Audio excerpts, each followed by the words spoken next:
नवीन खेळाडू पण आता काय एवढं क्रिकेटवरती 1-1.5 तासापुरताच लक्ष ठेवतात, बाकी मोबाईलने वाट लावले त्यांची. पिंपळेश्वर पाचल बरोबर खेळलो होतो, 48 रन तेव्हा 8 षटकार सामने व्हायचे. त्यावेळी लांजा ओपन टीमला रत्नागिरीचे प्लेअर होते, त्यांना हरवलेला होता एकदा. तर तो पण सेमीला ते मला वाटतं पण 100 रन चेस केले होते आपण 8 षटकामध्ये. असं मी ज्या ठिकाणी उभा आहे ते आहे आमचं देवाचं माळ, क्रिकेटमधलं प्रसिद्ध असं मैदान आमच्या गावातलं. मागे बघा, तुम्हाला ग्राउंड दाखवतो, पूर्ण गोल आहे. जे आज पण या ठिकाणी ग्राउंडवरती मॅचेस खेळल्या जातात. पहिले ती दिशा वेगळी होती, म्हणजे दिशा तुम्ही अशी उलटी होती, माझ्या पाठीमागून असं उलटं खेळलं जायचं. त्यानंतर काही घरं झाली, या ठिकाणी काही घरं झाली, त्यानंतर ती दिशा बदलली आणि उलट्या दिशेने आता क्रिकेट खेळला जातो.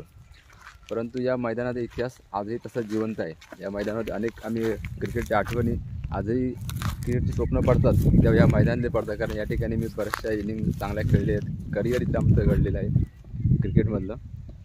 सो या क्रिकेटबद्दल तुम्हाला या ग्राउंडची माहिती घेऊ, केव्हापासून आहे आणि या मैदानाबद्दल माहिती घेणार आपण. जुने खेळाडू आहेत, जे नवीन खेळाडू आहेत ते खेळत आहेत, त्यांच्यापर्यंत जाणार आहोत आपण. इकडे आता आमच्याकडे कमलेश चव्हाण आहेत. या ग्राउंडवरती जवळजवळ 30-35 वर्ष खेळणारे कमलेश चव्हाण आहेत, 25-30 वर्ष. त्यांच्याकडून जाणून घ्या आपण या मैदानामध्ये केव्हापासून खेळत आहे. याच्यापेक्षा जुने अजून आमच्याकडे प्लेअर येणार आहेत. राजा विसाव जो खूप वर्ष अगोदर खेळतो आहे. नवोदित खेळाडू पण आहेत.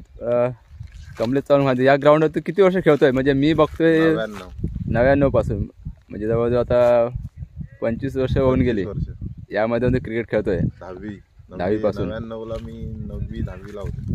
सो या मैदानात आता पूर्वी क्रिकेट ह्या मैदानात असं उलटं खेळलं जायचं, असं उलटं. आता दिशा बदलली, घरं झाल्यामुळे. परंतु या क्रिकेटमधल्या तुझी महत्त्वाची आठवण या ग्राउंडवरची अशी मेमोरेबल एक असेल ना, ती अशी बेस्ट इनिंग तू या मैदानात कोणती खेळला होता ती आठवण अशी? पिंपळेश्वर पाचल बरोबर खेळलो होतो, 48 रन तेव्हा 8 षटकार सामने व्हायचे त्यावेळी ना. त्यावेळी दोघांनी एकदा ती एक फायनल मारली, ती एक आपली. असं लांजा ओपन टीमला रत्नागिरीचे प्लेअर होते, त्यांना हरवलेला होता एकदा. तर तो पण सेमीला ते मला वाटतं पण 100 रन चेस केले होते आपण 8 षटकामध्ये. ती इनिंग पण अशी या ग्राउंडवरती बराचसा क्रिकेटचा इतिहास आहे. आज पण बघितलं तर ग्राउंडची दिशा बदलली, पण क्रिकेट खेळायला तीच पोरं भरपूर जोशने येतात. कमलेश चव्हाण एक जुना खेळाडू डिस्ट्रिक्ट खोरगावचा, आज पण क्रिकेटमध्ये आपल्याला टिकून राहायला दिसतोय. 40 क्रॉस केले, पण क्रिकेटची आवड असल्यामुळे येतो आम्ही खेळायला. आणि नवीन खेळाडूंना तुम्हाला आता घडवायचं आहे. सो हे तुमच्यावर जबाबदारी आहे. नवीन खेळाडू पण आता काय एवढं क्रिकेटवरती 1-1.5 तासापुरताच लक्ष ठेवतात, बाकी मोबाईलने वाट लावले त्यांची. येतील त्यांना मैदान येतात 5:30 ते 7 तेवढंच क्रिकेट त्यांच्यामध्ये बाकी आहे. आता या मैदानावरती गावासाठी टीमसाठी काय करायचं काहीच नाही. मैदानावरती KKPLची सामने होणार आहेत. बोली आता काही दिवसापूर्वी 2 दिवसापूर्वी पार पडले. सो या मैदानाचा अनुभव पाहता यावर्षी कसं असेल, या मैदानाचा फायदा कसा भेटेल, कारण तुम्ही लोकल इथले प्रॅक्टिस करणार आहेत.